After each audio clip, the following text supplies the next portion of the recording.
Hello, हाय, नमस्ते. तर चला आज आपण लसूण कसा सोलायचा ते बघणार आहोत. तर तुम्ही म्हणताल काय सांगतेय, लसूण कसा सोलायचा? आम्हाला माहीत नाही का? तर लसूण सोलताना आपल्या नखांना भरपूर त्रास होतो. नखं आतपर्यंत कट केलेली असली तर खूप दुखतात. तर त्यासाठी मस्त अशी मी टिप्स घेऊन आली आहे. तर व्हिडिओ शेवटपर्यंत नक्की बघा. तर एक बुक्की मारून मस्त लसूण फोडून घ्यायचा. त्यानंतर त्याच्यावरचं जे टोक असतं ते चाकूच्या साहाय्याने बघा अशा प्रकारे काढून घ्यायचं, जेणेकरून सगळ्या पाकळ्या मोकळ्या होतात आणि पटापट काढून घ्यायच्या.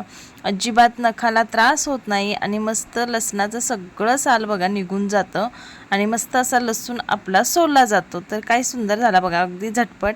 चला दुसरा एक करून दाखवते. तर अगदी झटपट जसं आपण ते लसूण असं खाली ठेचून लसूण सोलतो ना, त्याच्यापेक्षा निम्म्या वेळेत हा लसूण सोलून होतो. तर तुम्ही पाहू शकाल मस्त असा आपला लसूण सोलून झालेला आहे. चला मग, व्हिडिओ आवडला असेल तर लाईक करा, शेअर करा, चॅनलला सबस्क्राईब करा आणि इन्स्टावर असलात तर फॉलो करा. पण टिप्स कशी वाटली नक्की प्लीज कळवायला विसरू नका. काय मग अजिबात नखांना त्रास झाला नाही. चला मग, थँक्यू.